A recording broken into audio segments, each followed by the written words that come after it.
12 제자 중에 하나로서 디두모라 불리는 도마는 예수께서 오셨을 때에 함께 있지 아니한지라. 다른 제자들이 그에게 이르되 우리가 주를 보았노라 하니 도마가 이르되 내가 그의 손에 못 자국을 보며 내 손가락을 그 못 자국에 넣으며 내 손을 그 옆구리에 넣어보지 않고는 믿지 아니하겠노라 하니라. 여드레를 지나서 제자들이 다시 집 안에 있을 때에 도마도 함께 있고 문들이 닫혔는데 예수께서 오사 가운데 서서 이르시되 너희에게 평강이 있을지어다 하시고 도마에게 이르시되 내 손가락을 이리 내밀어 내 손을 보고 내 손을 내밀어 내 옆구리에 넣어보라. 그리하여 믿음 없는 자가 되지 말고 믿는 자가 되라. 도마가 대답하여 이르되 나의 주님이시요 나의 하나님이시니이다. 예수께서 이르시되 너는 나를 본고로 믿느냐? 보지 못하고 믿는 자들은 복되도다 하시니라. 예수께서 제자들 앞에서 이 책에 기록되지 아니한 다른 표적도 많이 행하셨으나 오직 이것을 기록함은 너희로 예수께서 하나님의 아들 그리스도이심을 믿게 하려 함이요 또 너희로 믿고 그 이름을 힘입어 생명을 얻게 하려 함이니라. 부활주일이 한 주간 지나갔지만 부활은 기독교 신앙의 가장 중요한 기둥이기 때문에 부활과 관련된 설교를 한 번 더 하겠습니다. 특히 오늘 본문은 예수님이 부활하신 뒤 한 주간 만에 있었던 사건이기도 합니다. 예수님은 안식 후 첫날, 즉 주일날 새벽에 부활하셨습니다. 막달라 마리아가 무덤에 갔다가 맨 먼저 예수님을 만났습니다. 그 소식을 제자들에게 알렸더니 베드로와 요한도 달려가 보고 빈 무덤을 확인하고 왔습니다. 이 소식을 들은 사람들은 여기저기서 그 아주 긴급하고 그리고 놀라운 소식 때문에 모였습니다. 그런데 그 모임 중에 한 명은 빠져 있었습니다. 그 사람이 바로 본문의 주인공인 도마입니다. 그 10명이 모인, 도마가 빠진 10명이 모인 자리에 주님이 오셔서 너희들이 평안하냐 하시고 당신이 못 박히신 손과 옆구리를 보이시면서 평안해라. 그리고 숨을 내쉬면서 성령을 받으라. 내가 너희들을 위해서 죽었다가 다시 부활했기 때문에 이제 아버지에게로 가서 성령을 너에게 보낼 거니까 성령이 너희와 함께 할 테니까 너희는 이제 담대해라. 그러면서 그들에게 아버지께서 나를 보내신 것처럼 나도 너를 보내겠다 이렇게 말씀하셨습니다. 그렇게 주님을 만나고 난 그 제자들이 이제 좀 신바람이 났죠. 그래서 도마에게 그 얘기를 해줬습니다. 예수님이 우리에게 오셨다. 그분이 분명히 살아나셨고 우리가 그분을 만났다. 그런데 그 자리에 참석하지 않았던 도마는 그 10명의 말을 믿지 않았습니다. 다른 제자들이 그에게 이르되 우리가 주를 보았다 하니 도마가 이르되 내가 그의 손에 못자국을 보며 내 손가락을 그 못자국에 넣으며 내 손을 그 옆구리에 넣어보지 않고는 믿지 아니하겠노라 하니라. 주님의 시신이 없어졌다고 하고 누구는 예수님이 살아난 것을 보았다. 그래서 모두가 다 지금 긴급한 마음으로 모이고 연락하고 해서 모였을 텐데 그 자리에 왜 도마는 없었을까? 연락을 받지 못했을까? 오늘 본문의 문장을 보면 도마는 함께 있지 아니한지라 라고 있습니다. 함께 있지 아니한지라 능동적인 표현이죠. 그러니까 도마가 의도적으로 참석을 안 한 것으로 묘사하고 있습니다. 도마가 이전에 했던 말이나 행동을 보면 연락을 못 받아서 참석을 못한 것이 아니라 예수님이 부활했다고 여럿이 말을 하지만 그 말이 믿어지지도 않고 내한테 무슨 도움 되겠냐 싶어서 아예 거기 참석을 포기했었다. 그런 의미로 다가옵니다. 예수님과의 거리를 이젠 둬야겠다. 예수님 제자들과 거리도 이젠 둬야겠다. 그런 생각을 했기 때문에 그 첫 모임에 참석 안 했던 거다 그 말입니다. 본문에서 24절 디드모라 하는 도마는이라고 말씀하는데 디드모란 말은 쌍둥이란 말입니다. 도마는 쌍둥이였던 것 같은데 그래서 쌍둥이란 말보다 그는 의심쟁이 도마 이런 말이 우리에게 더 익숙합니다. 의심쟁이 도마, 도마는 눈에 보이는 것, 또 손으로 만질 수 있는 것, 이렇게 확인한 것 외에는 믿지 않는 사람이었던 것 같습니다. 때문에 의심 많은 도마 이런 명예롭지 못한 별명을 얻게 되었고 예수님도 나중에야 만난 사람이 됩니다. 이 도마가 누구냐를 좀 보겠습니다. 한 번은 예수님께서 갈릴리에 계실 때에 나사로가 병들어 죽어간다는 기별을 받으셨습니다. 근데 예수님은 곧장 달려가신 것이 아니라 거기서 한 이틀 동안 더 그냥 모른 채 하는 것처럼 하시고 머물러 계셨습니다. 당시 나사로가 죽어가는 그 예루살렘 부근 동네 유대 땅, 거기는 예수님을 싫어하고 미워하는 사람이 득실거렸습니다. 그러니까 제자들은 짐작하기를 예수님이 지금 가지 않는 것은 저 유대인들 때문에 가지 않으시는 거구나 라고 짐작을 했습니다. 그러면 좋아했습니다. 근데 이틀 지나니까 갑자기 예수님께서 나사로가 죽었으니까 살리러 가자 이렇게 말씀하시고 벌떡 일어나십니다. 이 말씀 들을 때 다른 제자가 다 두말 없이 따라갑니다. 이때 도마가 대뜸 이렇게 말합니다. 우리도 주와 함께 죽으러 가자.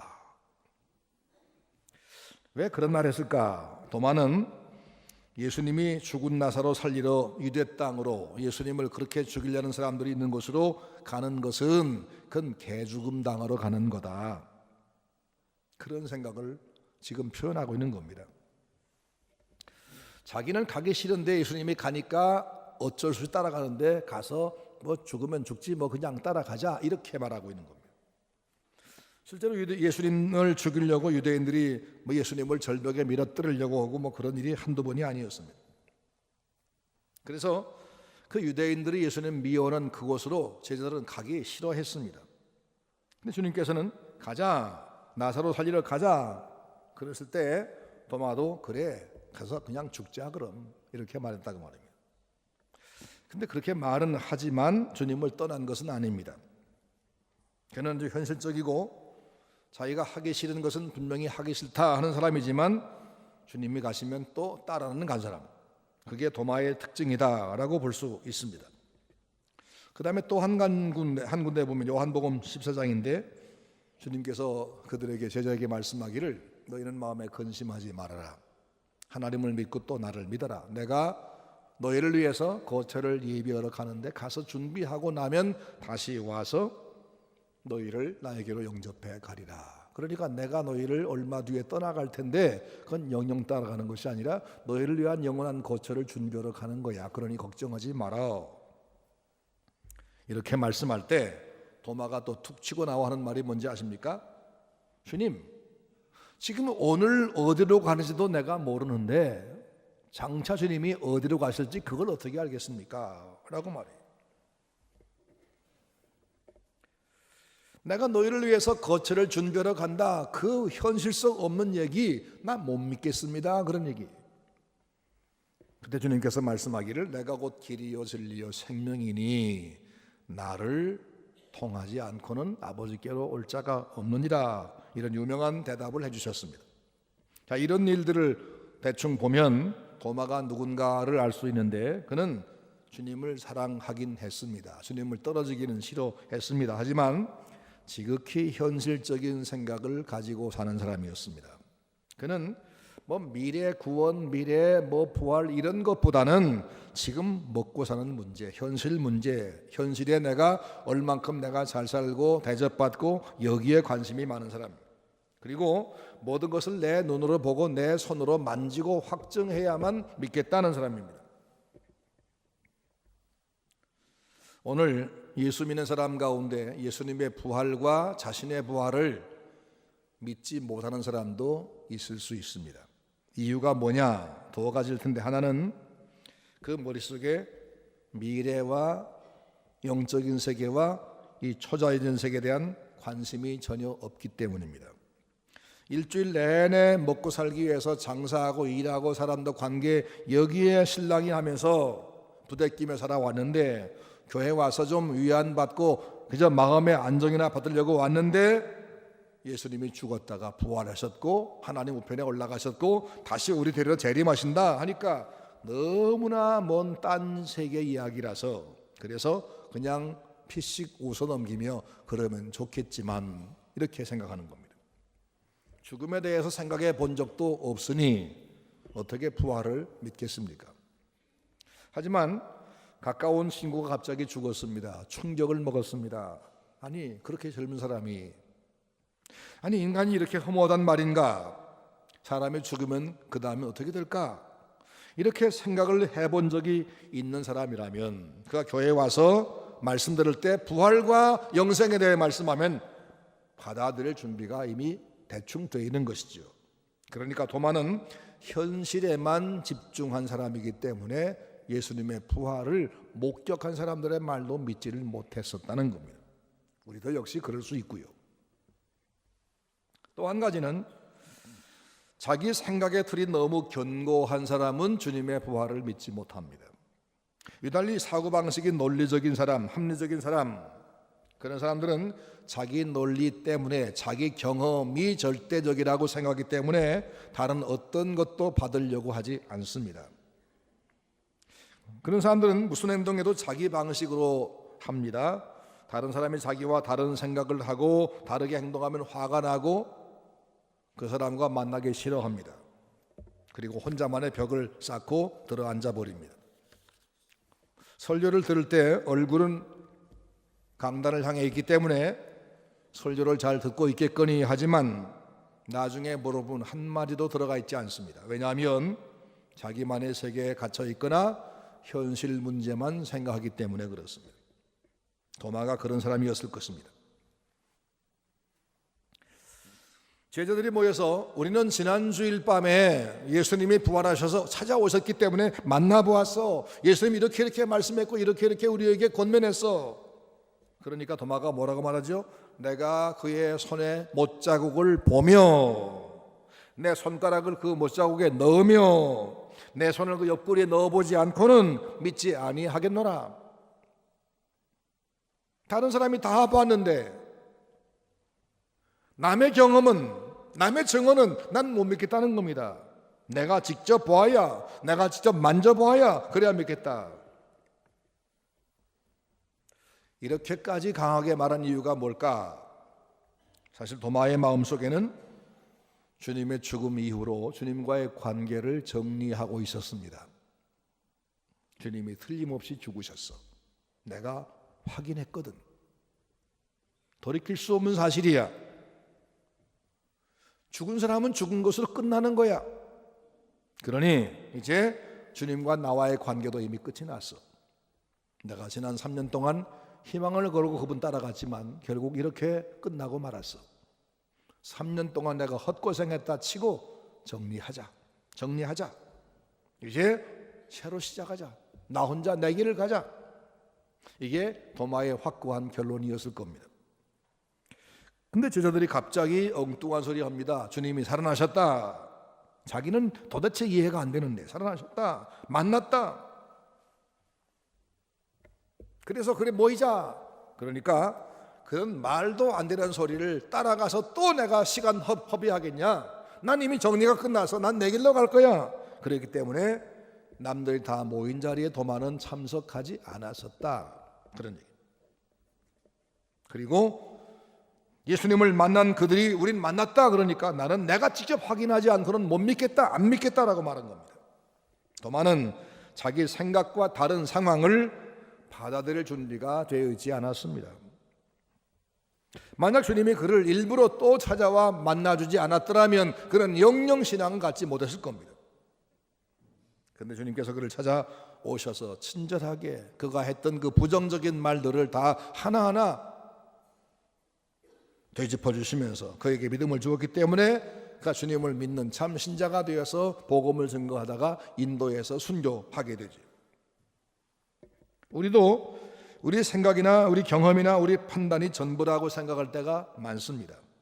그래서 주님 말씀을 들어도 내 경험의 범위 안에서만 받아들입니다. 내 생각의 범위 안에서만 받아들입니다. 내 생각, 내 경험을 뛰어넘는 것은 받지를 못합니다. 왜요? 도마처럼 우리가 너무나 현실적이건지 아니면 내 생각의 틀 속에 갇혀 있던지였기 때문입니다. 그래서 우리가 말씀을 듣기 전에 진리를 대할 때 내 마음속에는 하나님의 말씀이, 하나님의 진리가 들어올 수 있는 자리가 있는지 없는지 생각해 봐야 합니다. 자기 생각, 자기 가치관으로 꽉 채워진 사람은 아무리 열심히 누가 전해주고 객관적인 증거를 들이밀어도 받으려고 하지 않습니다. 왜? 그 안에 내 생각이 이미 다 채워졌기 때문입니다. 도마의 사건으로 미뤄볼 때 주님께서 실제로 부활하셨지만, 모두가 다 증언하지만 믿지 않은 도마처럼 부활하신 주님께서 여러분에게 찾아오셔서 권면하시고 말씀하셔도 주님을 내 마음에 모시기를 거부하는 그런 장애물이 우리 마음속에, 세상에 대한 그런 그 집착, 그리고 내 생각, 내 편견, 내 경험, 이것 전부라고 생각하는 그것 때문에 우리가 주님 부활을 현실로 지금도 받지 못하고 그냥 그저 1년에 한 번 부활절이라는 것이 있어 이렇게 넘어가는 건 아닙니까? 주님이 죽으셨다가 부활하셨음을 믿으시기 바랍니다. 예수님의 부활은 우리 모두의 부활의 첫 열매이고 증명이라고 말씀했습니다. 그러게 여러분과 나에게도 부활이 있음을 믿으시기 바랍니다. 주님께서 그런 도마를 찾아와 주셨습니다. 왜? 첫째는 그에게 믿음과 평안을 주시기 위해서였습니다. 26절 말씀 보니까 여드레를 지나서 제자들이 다시 집 안에 있을 때 도마도 함께 있고 문들이 닫혔는데 예수께서 오사 가운데 서서 이르시되 너에게 평강이 있을지어다 하시고, 여드레를 지나서 이 말은 한 주간 뒤에 그 말입니다. 예수님이 부활하신 날 일요일 날 그날 밤에 부활 소식을 듣고 모인 10명 제자에게 나타났었고, 그때 도마가 없었는데 그날로부터 일주일 뒤에 여드레 지나서 우리가 사람 장례할 때 사흘 만에 한다 그러죠. 돌아가신 날, 다음 날, 장례날, 그래 처서다 사흘이죠. 그러면 다음 주일 지금부터 세면 며칠 만입니까? 오늘 일, 월, 화, 수, 목, 금, 토, 일, 8일 여드레 지나서 유대인과 우리와 날짜 세는 방식이 같아요. 그래서 여드레 지나서란 말은 일주일 뒤에 그런 말이. 일주일 뒤에 지난 주일 저녁에 오셨던 것처럼 그 다음 주일 저녁에 이번엔 도마도 모였는데 거기 주님이 또 오셨다. 그리고는 그들에게 똑같은 인사를 하십니다. 너에게 평강이 있을지어다. 평안이 있을지어다. 왜? 그들에게 지금 평안이 없습니다. 지난번에는 3년 동안 그렇게 추종했던 주님이 죽으신 것 때문에 절망했었고, 부활했다 그러지만 그게 모두가 다 확인한 게 아니기 때문에 다 두렵고 의심나고 해서 불안과 초조함이 가득했었고, 오늘 일주일 뒤 지금은 자기들은 믿는데 저 도마가 믿지 않아서 그래서 지금 마음에 평안치가 않습니다. 그런데 주님이 거기 오셨습니다. 그리고 모두에게 확신과 평안을 주신 겁니다. 근데 이렇게 된 것은, 다행인 것은 다른 제자들이 그 의심쟁이 도마를 저 사람은 안 돼 하고 제껴버리지 않고 데려와 거기 참석시켰다는 것이 감사한 일입니다. 이 10명의 제자는 도마를 자기들의 말로 설득해 보려고 하지 않고 데리고 왔습니다. 일단 와봐라. 사도행전에 그런 게 나오죠. 요한복음에 그런 게 나오죠. 빌립이 나다나엘을 와봐라. 일단 와봐라. 데려가는 나와요. 우리가 말을 해봐야 저 사람은 안 믿어. 그러니까 일단 데리고 와서 주님이 만나주셔야 해결돼. 그래서 억지로 끌어다가 참석시켰습니다. 혹시 도마를 데리고 가면, 우리가 다 모이면 지난 주일 저녁에 주님이 오셨던 것처럼 우리에게 또 한 번 오셔서 저 고집, 저 어리석은 생각 끊고 그에게 믿음을 주시지 않겠나, 그런 기대 때문에 데리고 온 겁니다. 그래서 설득하려고 하지 않고 데리고 왔었다. 근데 우리는 그런 방법을 전도하면서 쓰려고 하지 않습니다. 어떤 데는 우리가 말로 상대방을 설복시켜서 믿게 하려고 하거나, 그렇게 해서 안 되면 이 사람은 안 되겠네 하고 제껴버리지, 데리고 와서 일단 하나님 앞에 앉게 해야 되겠다. 하나님이 만나주셔야 된다. 이 생각을 잘 못하는 게 문제입니다. 우리가 주님 앞에 모이면 주님이 오셔서 고치신다. 사람을 주님께 데리고 오면 주님께서 그를 고치신다. 이걸 믿으시기 바랍니다. 주님이 하시면 우리가 해도 안 되는 것이 되는 겁니다. 주님은 전능하신 분입니다. 주님이 하시면 우리 생각, 우리의 습관, 우리의 삶의 방향, 우리 인생 전체를 고칠 수가 있습니다. 그래서 내가 누군가를 고쳐보겠다 하고 하지 말고, 또 내가 해서 안 된다 그래 제끼지 말고 그를 데리고 오는 것, 이걸 하시기를 바랍니다. 그게 전도입니다. 주님, 이 형제는 주님 말씀을 받아들이려고 하지 않습니다. 자기 생각만 앞세우고 도무지 하나님의 말씀을 믿으려고 하지 않습니다. 그래서 제가 주님께 데리고 왔습니다. 주님, 저 사람 마음을 고쳐주시기 바랍니다. 주님, 이 형제는 저에 대한 부정적인 생각이 있습니다. 그리고 우리에게는 저에 대해서 미운 마음이 있습니다. 우리 모두의 마음을 고쳐주셔서 우리가 한 마음으로 사랑하게 해주세요. 주님이 하시는 겁니다. 우리 모두가 주님 앞에 서는 것, 이것을 열심히 하시길 바랍니다. 주님은 그날 도마를 데리고 왔더니 그 도마가 모인 자리에 다시 오셨습니다. 그리고 도마 앞으로 가더니 말씀합니다. 네 손가락을 이리 내밀어 내 손을 보고 네 손을 내밀어 내 옆구리에 넣어 보라. 그리하여 믿음 없는 자가 되지 말고 믿는 자가 되라. 이 말이 무슨 말씀이죠? 지난 주일 예수님을 만난 제자들이 우리가 만났다 그러니까 도마가 그 말 듣고 한 말이었죠. 내가 직접 그 손의 상처를 눈으로 보고 내가 손가락으로 그 상처에 넣어보고 옆구리에 내가 손을 넣어보고 그러지 않고는 난 안 믿어 라고 했는데, 예수님이 그 자리에 마치 계셨던 것처럼, 그 말할 때 계신 것처럼 그대로 그 도마가 했던 말을 인용해서 네가 내 손가락을 내 손에 넣어봐라, 옆구리에 넣어봐라, 그렇게 말씀하는 겁니다. 다른 제자가 다 깜짝 놀랐겠죠. 아니 예수님이 어떻게 저 말씀하지? 도마는 더 놀랐을 겁니다. 너무너무 놀랐습니다. 주님은 부활하셔서 그저 어디 저 한 구석에 계신 것이 아니라 부활하신 주님은 어디에나 계시며 내가 어디서 무슨 일을 하고 무슨 생각하고 무슨 말하는 것을 이미 다 아시고 계시는구나. 우리가 생각하는 그런 부활한 정도, 그 부활에서 어딘가 살아계신 그런 것이 아니라 부활하신 전과는 다르게 우리가 어디에 가든지 어디서 뭘 하든지 무슨 말하든지 이미 다 아시는구나. 이걸 알게 되고 너무나 놀랐습니다. 그래서 주님은 도마에게 그렇게 말씀할 때 도마가 그 말을 듣고 나서 어떻게 했을까요? 손을 딱 내밀어 가지고 예수님의 그 상처에다가 손가락을 집어넣어 봤을까요? 아마 못했을 겁니다. 그렇게 별로 쓰면서 왜 못했죠? 주님 말씀을 듣는 순간에 주님이 내가 한 말까지 다 아시고 계셨구나 하는 순간에 예수님이 부활했느냐 안 했느냐 이건 의심할 것이가 아니었어요. 예수님은 부활하신 분이 맞고 하나님이시고 내 모든 걸 아시는 분이구나. 내가 한 모든 일과 내가 한 모든 말들을 다 하시는데 내가 손으로 만지는 게 무슨 의미냐?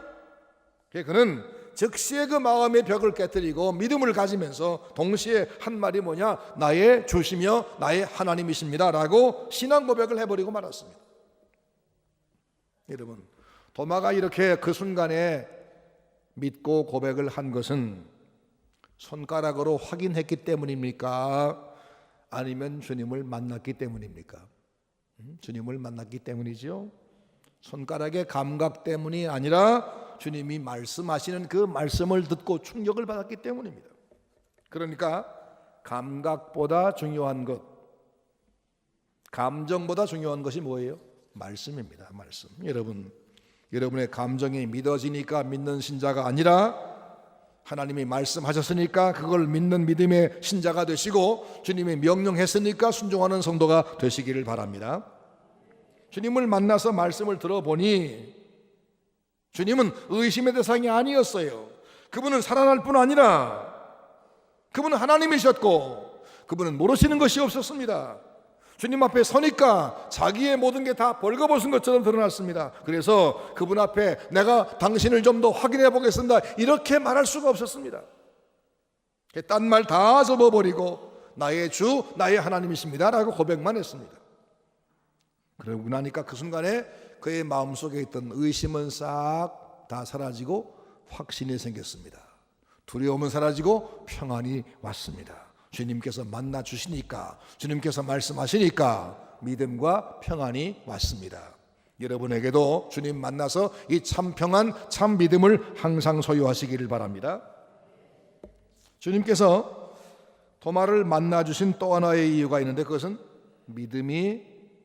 말씀이 믿음과 평안의 근거다라는 것을 보여주기 위해서입니다. 요한복음 저자인 사도 요한은 도마의 이 고백을 자기의 요한복음을 쓴 목적으로 증명해 주고 있습니다. 요한복음 전체 결론이 뭐냐면 예수님은 나의 주시고 나의 하나님이시다, 이걸 얘기하려고 쓴 겁니다. 31절 읽어보십시오. 오직 이것을 기록함은 너희로 예수께서 하나님의 아들 그리스도이심을 믿게 하려 함이요 너희로 믿고 그 이름을 힘입어 생명을 얻게 하려 함이라, 그렇게 말씀했죠. 요한복음 기록한 목적이 뭐라고요? 예수님이 하나님의 아들이라는 사실을 확신하게 해주려고, 그리고 그걸 확신함으로써 우리가 얻을 수 없는 영원한 생명을 얻게 해주려고 썼다는 겁니다. 눈으로 보거나 손으로 만지거나 해서 믿게 하라는 것이 아니라 사도 요한은 자기가 보고 들은 것을 다 기록함으로 그걸 읽고 그 말씀을 통해서 사람들이 예수를 믿고 구원받게 하려고 이 복음서를 썼다, 그 말이에요. 주님은 도마에게 다시 물으십니다. 너는 나를 보았기 때문에 믿느냐? 너는 왜 다른 제자가 보았다고 증거하는 말을 믿지 못했느냐? 너는 꼭 눈으로 보고 손으로 만져야만 믿음이 생긴다고 생각하느냐? 주님이 원하시는 것이 뭐냐면 도마가 다른 제자의 증언만 가지고도 믿는 자가 되기 바라신 겁니다. 예수님께서 부활한 걸 내가 보았다, 난 만났다, 이것만 가지고도 믿는 사람이 되기 원하신 겁니다. 그래서 주님 나타나서 몸으로 보여주지 아니했어도 말씀만으로 믿는 사람은 더 복되다, 그 말씀입니다. 하나님께서는 천수백 년 동안 수십 명의 선지자를 미리 보내셔서 여러 가지 내용의 말씀을 했습니다. 핵심은 한 가지인데, 하나님이 인류의 구원을 위해서 자기 아들을 보내신다. 언제 보내시고 어떤 모습으로 보내시고 그분이 와서 어떤 고생을 다 대신 치르시고 어떻게 죽으시고 어떻게 부활하시고 어떻게 우리의 구주가 되신다, 이걸 구약 성경이 내내 말씀하지 않습니까? 얼마나 정확하게, 얼마나 반복적으로, 얼마나 확실하게 말씀했습니까? 이 말씀만 가지고 예수를 믿는 신자가 진짜 믿음이다, 그 말입니다. 어떤 다른 개인적인 체험이 없어도, 어떤 개인적인 감정적인 어떤 느낌이 없었어도 말씀에 기록한 것만 가지고도 믿는 자가 진짜 신자다, 그 말입니다. 주님 말씀했습니다. 내가 반드시 속히 오리라. 내게 줄 상이 내한테 있어 각 사람이 행한 대로 갚아주리라. 요한계시록 맨 마지막에 한 약속입니다. 내가 다시 온다, 재림의 약속입니다. 그런데 아직도 이 주님의 부활과 주님의 재림을 말씀만 가지고는 못 믿는 사람이 있다는 겁니다. 요한복음 1장에 말씀했습니다. 태초에 말씀이 계시니라. 이 말씀이 하나님과 함께 계셨으니 이 말씀이 곧 하나님이시니라. 하나님이 말씀 한마디 하니까 천지가 생겨났습니다. 하나님이 말씀하시니까 약속한 대로 메시아가 왔습니다. 말씀이면 충분하다고 말입니다. 지난주일과 오늘 우리가 이 부활에 대한 말씀을 듣고 있는데, 우리가 부활하신 주님을 직접 만나서 손으로 만지진 못했습니다. 하지만 성경 말씀을 통해서 설교 통해서 예수께서 정말로 부활하셨다, 그 증거들은 얼마든지 많다. 누구도 만나주셨다.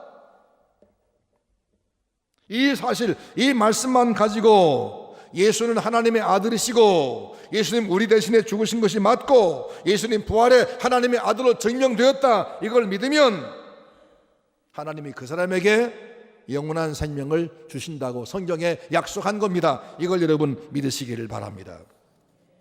예수의 부활과 우리의 부활, 예수님 재림, 이 모든 건 하나도 의심할 여지 없는 분명한 하나님의 약속이고 진실입니다. 지금 우리는 우리 눈 가지고 주님을 볼 수가 없습니다. 우리 손으로 주님 만질 수가 없습니다. 지금 그저 말씀을 읽고 듣는 수밖에 없습니다. 근데 이 기록된 말씀은 헛소문이 아니고 하나님이 약속하시고 증명하신 하나님의 말씀입니다. 눈으로 보고 손으로 만지지 못할지라도 진리를 증거하는 이 말씀 듣고 믿음을 가지면 이것이 우리 구원한다 그런 겁니다. 그래서 성경에 기록된 말씀만으로 충분히 믿고 충분히 확신하며 충분히 안정할 가는 여러분 되기를 주의 이름으로 축원합니다. 너희는 마음에 근심하지 말아라. 내가 너에게 평안을 주는데 내가 주는 평안은 세상에 주는 것 같지가 않다.